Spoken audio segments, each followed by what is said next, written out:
어제 최고위와 당무위 의결을 통해 차기 당대표 선출을 위한 준비를 마쳤습니다. 오는 16일부터 후보 등록이 시작되고 21일부터는 예비 경선이 진행됩니다. 모든 후보께서는 민주당의 가치와 품격을 높이는 선의의 경쟁으로 국민과 당원의 선택을 받아주시기 바랍니다. 당 지도부와 전국 당원대회 준비위원회, 선거관리위원회 등 당내 선거관리기구 역시 공정한 선거로 국민과 당원들이 보내주시는 신뢰에 보답하도록 하겠습니다. 새 당대표가 선출되는 순간까지 당을 책임지는 당대표 직무대행으로서 공정하고 안정적인 전당대회가 치러질 수 있도록 마지막까지 한치의 빈틈이 없도록 만전을 기하도록 하겠습니다. 국민께는 희망을, 당원께는 자부심을 드리는 품격 있는 전당대회를 만들도록 하겠습니다. 민주당은 앞서 말씀드렸듯이 새로운 수사체계가 차질 없이 출범하려면 관련 법률과 후속 제도가 제때 마련되어야 합니다. 민주당은 충분한 수기와 적기 입법이라는 두 마리 토끼를 모두 잡겠습니다. 국민의 권익을 최우선에 두는 형사사법체계를 완성하고 검찰이 권력기관이 아닌 국민을 위한 기관으로 거듭날 수 있도록 끝까지 책임을 다하겠습니다. 민주당은 홈플러스 사태 청문회를 추진하겠습니다. 이번 사태는 단순히 하나의 회사가 파산하는 것에 그치지 않습니다. 1만 3천여 명의 노동자와 그 가족, 입점업체와 납품업체, 나아가 지역사회와 소비자, 국민에게도 막대한 피해가 돌아갑니다. 파산 절차가 코앞으로 다가왔음에도 불구하고 MBK와 메리츠는 여전히 소극적인 태도로 책임 회피에만 골몰하고 있습니다. 최소한의 사회적 책임조차 하지 않는 MBK와 메리츠의 기만적인 행태에 국민적 분노가 치솟고 있습니다. 저는 어제 박상혁 정무위 간사에게 즉각 청문회를 개최하여 이번 사태의 진상을 낱낱이 규명할 것을 지시했습니다. 민주당은 진상규명과 책임자 처벌, 나아가 노동자의 생존권 사수와 관련 업체의 지원, 지역경제 보호에도 끝까지 노력을 다하겠습니다. 오송참사 3주기를 맞아 고인의 명복을 빌며 유가족께 깊은 유례의 말씀을 전합니다. 국가의 제1책무는 국민의 생명과 안전을 지키는 일입니다. 이 당연한 책임을 다하지 못해 14분의 국민이 생명을 잃었습니다. 민주당은 국가의 무능과 무책임으로 인해 국민의 생명이 위협받는 일이 반복되지 않도록 모든 노력을 기울이겠습니다. 국민의 안전과 생명 앞에서는 그 어떠한 방심과 조금의 빈틈도 용납될 수 없습니다. 특히 기후위기로 인해 재난 상황이 예측 불가능함에 따라 기존의 재난 대응 패러다임도 근본적으로 바꿔야 합니다. 정부와 지자체는 국민의 안전 문제만큼은 선제적인 또 과잉할 정도로 대응에 나서 주실 것을 거듭 당부드립니다. 국민의힘은 언제까지 민생과 국익을 외면할 셈입니까? 전 세계가 미래 성장 동력 확보를 위해 소리 없는 전쟁을 치르고 있는데 국민의힘은 여전히 구시대적인 발목 잡기에만 집중하고 있습니다. 물가와 환율이 민생을 옥죄어가고 있는 위태로운 상황에서도 민생을 뒷전으로 미루고 정쟁만 일삼고 있습니다. 국민의힘은 22대 국회 전반기에는 윤석열 내란을 옹호하고 무차별적인 필러버스터로 국회를 마비시키더니 후반기에는 원 구성조차 거부하며 국회 운영을 멈춰 세웠습니다. 국민의힘이 끝내 국회 정상화를 외면한다면 민주당은 일하는 국회를 만들기 위해 중대 결단을 내릴 수밖에 없습니다. 국민의힘은 즉시 원 구성에 협조하십시오. 다음으로 황명선 최고위원의 발언이 있겠습니다. 이재명 정부의 하반기 경제 성장 전략에 대해서 말씀드리겠습니다. 이재명 정부가 대한민국의 대도약을 이끌 하반기 신성장 전략을 발표하고 잠재 성장률 3%, 수출 세계 4강, 국민소득 5만 달러 시대를 열어가고 있습니다. 대한민국은 저성장, 고착화, 중동발 리스크, 글로벌 경제 패권 경쟁이라는 삼중고 속에서도 새로운 성장 동력을 빠르게 확보해 나가고 있습니다. 그 결과 올해 실질 성장률은 3%, 경상 성장률은 30년 만에 최대치인 12.3%에 이를 것으로 전망됩니다. 민주당은 정부와 함께 대한민국 성장 잠재력을 최대치로 끌어올리겠습니다. 3대 메가 프로젝트 추진, AI 반도체 등 첨단 산업 지원, K공급망과 에너지 자립, 5국 3특 성장 엔진 육성을 적극 뒷받침하겠습니다. 그러나 경제 성장 그 자체가 목표가 아니라 결국 민생을 위한 것입니다. 경제 성장의 성과가 국민의 삶으로 고르게 흘러가도록 하겠습니다. 성장 과정에서 뒤따르는 물가와 주거비 상승, 소득 자산 일자리 양극화에도 통화정책과 적극적 재정정책으로 빈틈없이 대응해 나가겠습니다. 국회의 역할이 그 어느 때보다 중요합니다. 여야가 정쟁으로 호정 세월을 할 것이 아니라 경제성장과 민생회복의 방법을 두고 치열하게 논쟁하고 경쟁해야 합니다. 국민의힘은 국회 정상화에 즉각 협조하시기 바랍니다. 민주당은 대도약의 항로에 오른 대한민국 국호를 든든하게 뒷받침해 나가겠습니다. 어제 비공개 최고위가 있었습니다. 다수의 최고위원 반대로 선출직 청년 최고위원은 무산이 되어 있습니다. 부끄럽고 참담합니다. 선출직 청년 최고위원 제도가 끝내 최고위원회의 문턱을 넘지 못하고 무산됐습니다. 청년의 목소리를 당의 중심에 두자는 최소한의 제도조차 거부하면서 무슨 당원 조건을 말하고 당의 미래를 말할 수 있습니까? 청년의 손을 뿌리친 결정에 동참한 분들은 당원 주권을 말할 자격도 당의 미래도 말할 자격이 없습니다. 선출직 최고위원 5명 중 1명을 청년 최고위원으로 뽑는다고 해서 당장 청년 정치가 우리 땅에 뿌리 내리는 것은 아닐 겁니다. 그러나 민주당이 기득권 정당이 아니라 청년과 함께 미래를 열어가는 정당임을 보여줄 수 있는 중요한 증표입니다. 선당우사의 뜻을 알고 당을 위하는 마음이 조금이라도 있다면 정파적 이익을 앞세울 것이 아니라 앞장서서 찬성하고 응원하는 것이 마땅하지 않습니까? 깊은 유감을 표합니다.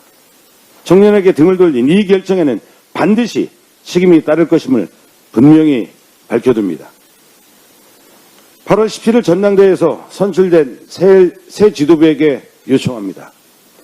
전당대회 준비위원회의 당부대로 지명직 최고위원 한 자리는 반드시 청년 최고위원을 만들어야 합니다.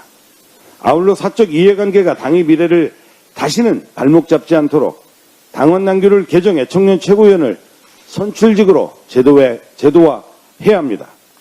민주당은 절박한 심정으로 끝까지 청년과 함께하겠습니다.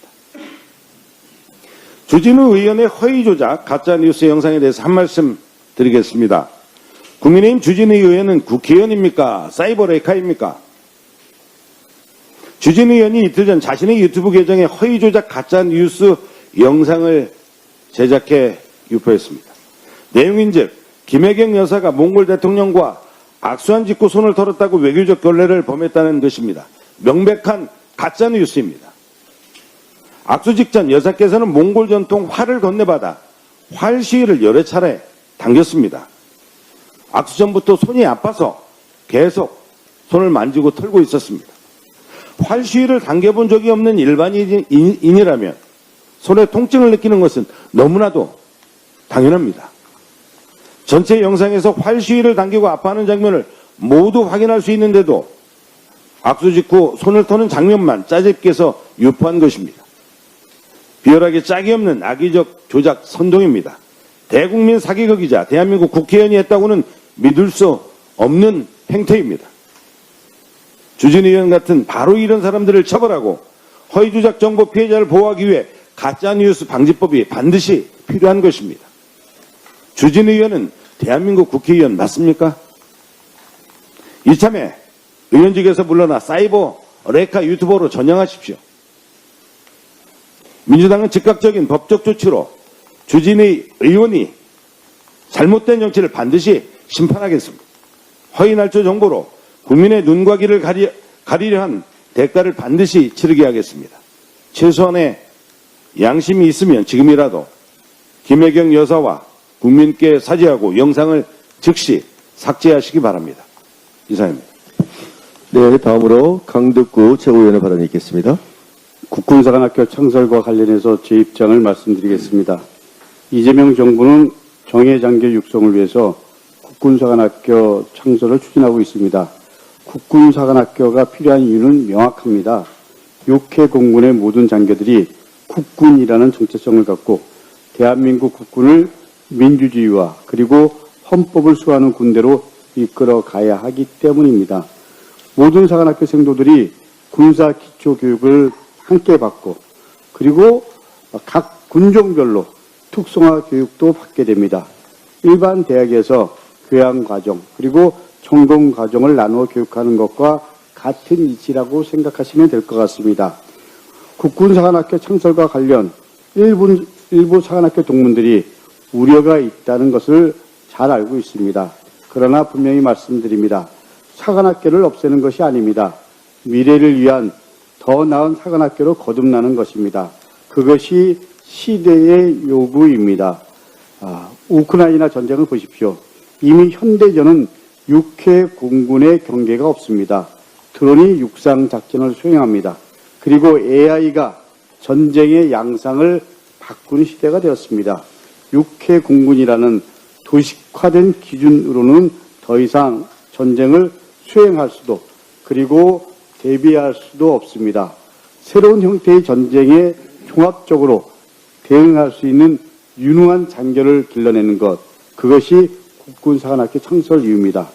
국군사관학교 창설은 역대 정부, 특히 이승만, 전두환, 노태우, 이명박 정부 등 소위 보수 정부에서도 검토되었고 그리고 추진했습니다. 국방력 강화의 핵심은 통합적 능력을 갖춘 유능한 군 간부를 양성하는 것이기 때문입니다. 그렇기 때문에 국군사관학교 창설은 국방력 강화로 이어질 것이라는 확신합니다. 충분한 공감대 속에서 국민의 신뢰를 바탕으로 추진되기를 기대합니다. 방금 전 우리 황병선 최고위원께서도 말씀하셨지만 어제 선출직 청년 최고위원 도입안이 부결됐습니다. 솔직하게 말씀드려 당원 그리고 청년 여러분들에게 매우 송구스럽습니다. 청년 최고위원은 당리당략의 문제가 아니고 그야말로 시대정신입니다. 당원 주권 실현의 출발점이기도 합니다. 그러나 전준희가 2번이나 의견했음에도 최고위에서 뒤집혀졌습니다.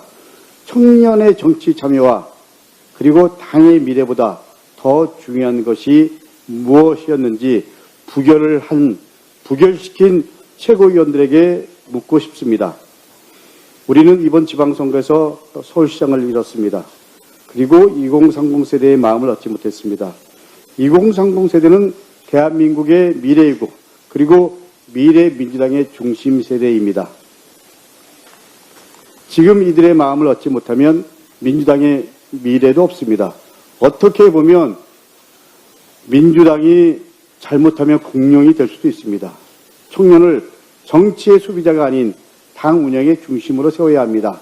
청년 최고위원 선출은 물론 청년 최고위원에게 청년 조직관장 그리고 청년 정책 결정권 권한 그리고 예산의 일부 실질적으로 청년들을 위해서 사용할 수 있는 그런 권한을 부여해야 됩니다.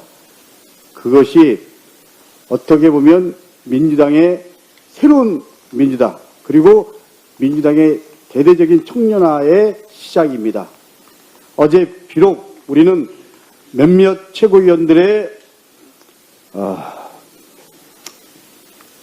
왜 그랬는지 모르겠지만 부결시켜서 한 걸음도 앞으로 나가지 못했지만 이번 전당대회에서는 반드시 잘못을 바로잡고 당의 신뢰를 회복하는 전환점이 되어야 합니다. 이번 전당대회가 민주당의 대대적인 청년화를 위한 구체적인 방안을 마련하는 계기가 되어야 합니다. 전당대회에서 청년 여러분들이 적극적인 참여, 관심, 그리고 이 부분에 대한 명확한 의사를 표로 나타내 주시기를 절실한 마음으로 호소합니다. 이상입니다. 네, 다음으로 박지원 최고위원의 발언이 있겠습니다. 지난 13일 국가재정전략회의에서 정부가 내년도 총지출을 800조 원 이상으로 편성하겠다는 방향을 밝혔습니다. 국민의힘은 여기에 적잖이 놀란 모양입니다. 빚잔치다, 재정 도박이다 이렇게 몰아붙이고 있습니다. 국민의힘이 쓰는 억지와는 달리 내년도에는 반도체 슈퍼사이클과 기업 실적 개선에 힘입어서 국세 수입이 크게 늘어날 것으로 전망됩니다. 정부는 늘어난 세수를 소모성 지출로 흩어서 쓰는 게 아니라 3대 메가 프로젝트, 미래성장 동력, 지방주도 성장, 청년과 소상공인의 기회 확대에 투자하겠다는 것입니다. 쓰임새도 엄격히 가려냅니다. 전년도 2배 수준이 되는 50조 원 규모의 역대 최대 지출 구조 조정을 추진해서 성과가 낮고 낭비되는 사업은 과감히 걷어내겠다고 했습니다. 동시에 관리재정 수지와 국가 채무를 개선하고 2030년 국가 채무 비율을 종전 전망치인 58%보다 낮게 관리하겠다는 목표도 제시했습니다. 이런 정부의 계획을 제대로 보고 나서 논평을 하는 것인지 의심스럽습니다. 성장과 민생을 챙기면서도 국민의힘이 금과 옥조로 여기는 재정 건전성까지 함께 챙기겠다는 것인데 도박이라고 폄훼하는 것은 비판이 아니라 정략적인 선동입니다.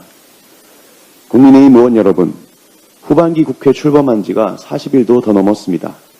그런데도 원구성에 반발해서 상임위와 본회의를 거부하며 국회를 반쪽짜리로 만들고 계십니다. 링 밖에서 자극적인 말만 쏟아내지 말고 국회로 돌아와서 일을 하십시오. 정부 예산에 문제가 있다면 국회 예산심사장에서 자료와 수치로 따지시면 됩니다.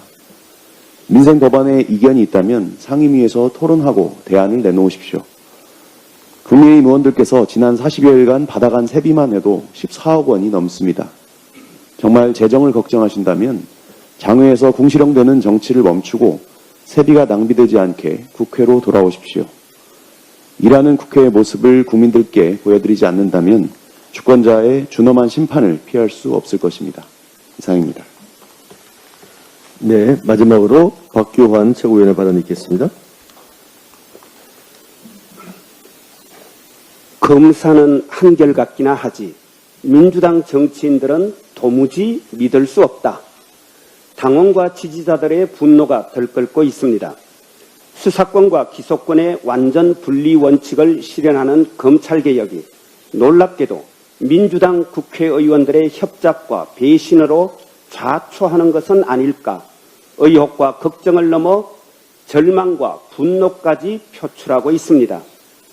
최근 검찰과 언론을 중심으로 검사의 보완 수사권이 필요하다는 논의가 본물 터지듯 쏟아지는 가운데 우리 당 소속 일부 국회의원들이 여기에 동조하면서 당의 검찰개혁 의지에 대한 불신을 야기하고 있습니다. 적어도 이재명 정부 출범 이후 검찰개혁은 단 한 번도 우리 당의 핵심 의제, 주요 개혁 과제 아닌 적이 없었습니다.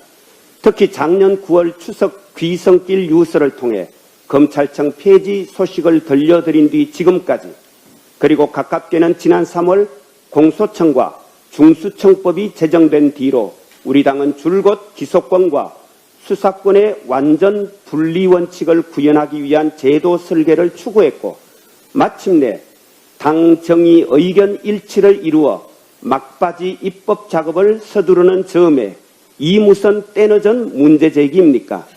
직전 정청래 당대표도 그러했고 현재 한병도 당대표 직무대행께서도 누차 밝혔듯이 검사의 보완 수사권 완전 폐지, 수사권과 기소권의 완전 분리는 우리 민주당의 확고부동한 원칙입니다. 검사에 의한 보완 수사가 아니라 수사기관에 의한 보완 수사 장치를 촘촘히 마련하여 제기되고 있는 범죄 피해 구제 대책을 세우도록 노력해 주시고 더 이상 소모적인 논의를 중단해 주실 것을 촉구합니다.